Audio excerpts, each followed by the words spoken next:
दोस्तों, good morning. कैसे हैं आप सभी? आशा करती हूँ कि आप सभी अच्छे होंगे। और आज हम दिखाएंगे कि हमने नवरात्रि का समापन कैसे किया है। तो चलिए स्टार्ट करते हैं। अभी मैं नहा के अच्छे से तैयार होके आ गई हूँ और अब मैं करती हूँ सबसे पहले अपनी पूजा की तैयारी। तो देखिए दोस्तों, अभी मैंने अपने पूजा के सारे बर्तन साफ़ करके रख लिए हैं और अब मैं लेके आती हूँ थोड़ी सी मिट्टी, जिससे मैं बनाऊँगी पार्थिव शिवलिंग, जो कि मैंने पूरे नवरात्रि रोज़ बनाए हैं। ठीक है, तो अभी मैं वो लेके आती हूँ, उनको बनाती हूँ, फिर आगे दिखाती हूँ। तो देखिए फ्रेंड्स, अभी मैं जा रही हूँ पहले सूर्य भगवान को जल देने के लिए। तो मैंने इसका जो ये है, इसमें मैं रेड टिक्का लगाती हूँ और ये रेड थोड़ा सा चंदन इसके अंदर डालना है और हमें इसके अंदर डालना है मिश्री है, जो भी आपके पास मीठा हो। तो एक मिश्री का दाना मैंने इसके अंदर डाल दिया है। थोड़ी सी कलियां रेड वाले फ्लावर की डाली हैं। अब ये जल हो गया है हमारा तैयार सूर्य भगवान को देने के लिए। तो हम सबसे पहले सूर्य भगवान को जल देते हैं, उसके बाद हम बाकी पूजा करते हैं। तो चलिए मैं ये जल सूर्य भगवान को देकर आती हूँ। तो देखिए दोस्तों, इधर मेरी पूजा की तैयारी हो गई है पूरी अच्छे से और मैंने पूजा भी कर दिया है। और ये देखिए मेरे शिवलिंग हैं, इनका मैंने पूजा कर दिया है। और ये मेरे पार्थिव शिवलिंग है, जिनको मैंने पूरी नवरात्रि रोज़ बनाया है। ठीक है, तो इनका भी पूजा हो गया है गाइस। और ये मेरी जोत भी तैयार हो गई है। तो देखिए दोस्तों, ये मेरी फ्रेंड हैं, ये भी आज माता रानी का जाते जाते आशीर्वाद लेने आई हैं। तो ये बोली कि आज हम भी आ रहे हैं पूजा में शामिल होने के लिए, और इन्होंने भी ले लिया है माता रानी का आशीर्वाद। तो फ्रेंड्स देखिए, अभी मेरी पूजा ये हो गई है। मैंने इसमें अपने पार्थिव शिवलिंग का भी पूजन किया है। बाकी शिवलिंग है मेरे पास में, उनका भी अच्छे से पूजन किया है। और ये मेरा पूरा पूजन हो चुका है। और मैंने साथ ही साथ पूजा के साथ तैयारियां करते करते मैंने खाना भी तैयार किया है, माता रानी का भोग। तो चलिए अब हम किचन में देखते हैं कि हमारा खाना तैयार हो गया है क्या। ये हो गई है मेरी दाल तैयार फ्रेंड्स, क्योंकि आज के दिन हमारे यहाँ पे दाल चावल ही का ही भोग लगाया जाता है। और ये दोस्त हो गए हैं मेरे राइस। तो अभी हम माता रानी का भोग तैयार कर लेते हैं। तो दोस्तों, ये हमारे भगवान की आज माता रानी के भोग की तैयारी हो गई है, जिसमें कि हमने चावल, दाल और ये हमारे यहाँ पे घी बूरा खिलाई जाती है माता रानी को, स्वीट, फ्रूट और जल। तो ये हम माता रानी को अभी भोग लगा देते हैं। तो अभी माता रानी हमारा भोग स्वीकार करो।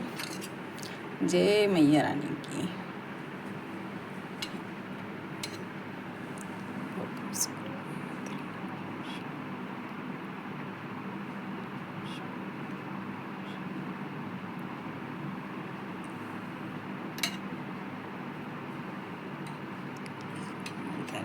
खिलाएंगे घी बूरा।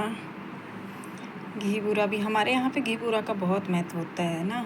दशहरे वाले दिन घी बूरा और उड़द की दाल वाइट वाली, इसका बहुत महत्व होता है माता रानी के लिए। जय माता रानी। तो ये हमारा भोग लग गया है अभी। अब हम माता रानी को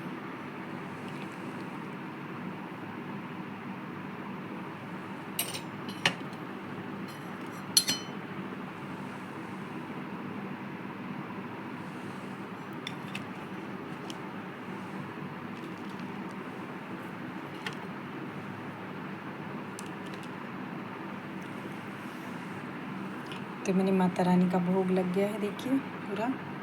अभी हम अपने लड्डू गोपाल का भोग लगाएंगे, जो कि हमारा तुलसी जी से लगता है लड्डू गोपाल का भोग। चलिए मैं अपने लड्डू गोपाल को भोग लगा देती हूँ।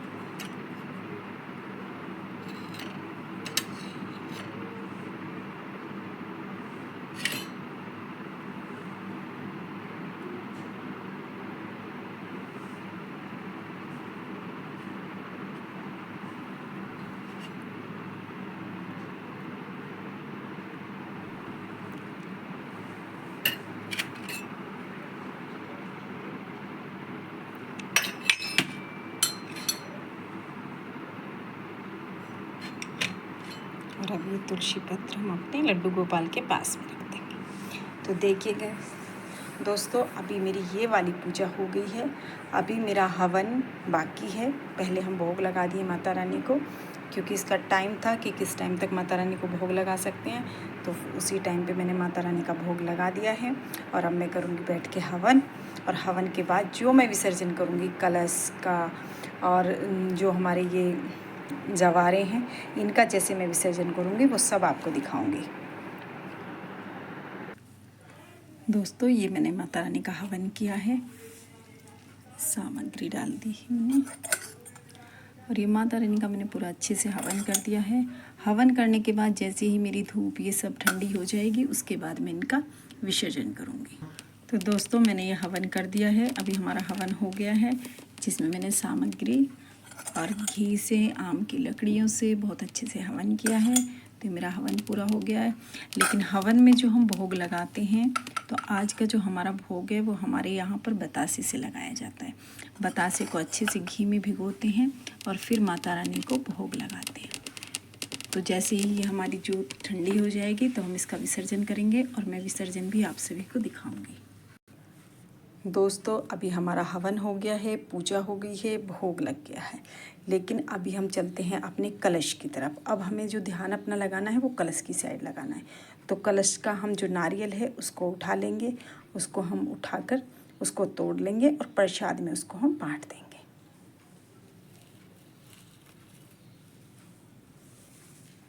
तो दोस्तों नारियल का हो गया है। अब हमारा बचता है ये कलश। तो हम इस कलश का जो जल है वो बहुत ही पवित्र है, जिसकी बहुत ज़्यादा मान्यता है।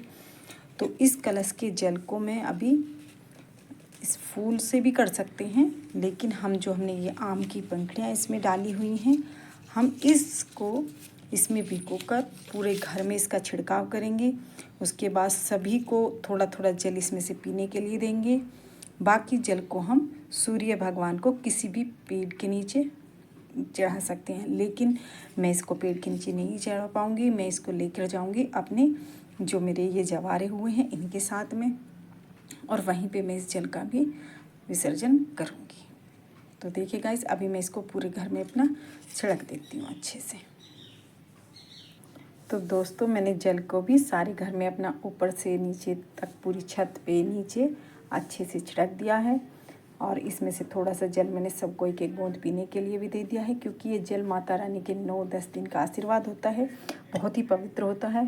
तो इसको आप भी अपने घर में पूरे में छिड़किए और अच्छे से सबको एक एक बूंद पीने के लिए दे दिया। अब हम आते हैं अपने जवारे पे। जवारे हमारे बहुत अच्छे हो गए हैं, और जवारों को अब हम क्या करेंगे, इसमें से हम जवारे निकालेंगे। इसमें से कुछ जवारे हम निकाल कर माता रानी के दरबार में चढ़ाएंगे। ठीक है दोस्तों, तो ये मैंने कुछ जवारे ले लिए हैं। हम इसमें से गिनकर जवारे ले लेते हैं एक बार। तो ये जवारे मैंने माता रानी को चढ़ा दिए हैं। ये जवारे और इसका 1 रुपये का सिक्का जो जल में डला हुआ है वो हम लाल कपड़े में बांध के मंदिर अपने ऐसी जगह रख देंगे जहाँ पे हमारी तिजोरी है या जहाँ हमारा पैसे रखने का स्थान है। वहाँ रखने से देखना माता रानी का भंडार आपके खूब अच्छे से भरेंगी। और अब मैं चलती हूँ जवारों की साइड में। जो मेरे जवारे हैं इनको हमारे यहाँ न्योते भी बोलते हैं, जवारे भी बोलते हैं। तो ये जवारे मैं अपनी बेटी को दूंगी, और ये मेरी बेटी इन जवारों को सबके सर पे मतलब कानों पे लगाएगी। हमारे यहाँ कान पे लगाते हैं, अपने डैडी और अपने भाई के और मेरे सर पे। ठीक है, तो बेटी को इसके उसमें हम दक्षिणा भी देना होता है, तो वो दक्षिणा हम बेटी को देंगे, या गिफ्ट भी दे सकते हैं या दक्षिणा भी दे सकते हैं। तो बाकी के जवारे हैं इनका हम विसर्जन करने के लिए चलेंगे। तो दोस्तों ये थी मेरे नवरात्रि व्रत पूरे हुए हैं, उनके समापन की पूर्ण विधि जो कि मैंने आपके साथ शेयर की है। प्लीज़ आपको मेरी विधि कैसी लगी कमेंट में जय माता दी लिखकर ज़रूर बताइए, और आपके घर में कैसा होता है वो भी ज़रूर लिखिए। और अगर आप मेरी वीडियोज़ आपको अच्छी लगती हैं तो प्लीज़ लाइक शेयर कमेंट पक्का कीजिए, और मेरे चैनल को सब्सक्राइब कीजिए। तो नमस्कार दोस्तों, मिलती हूँ नेक्स्ट वीडियो में।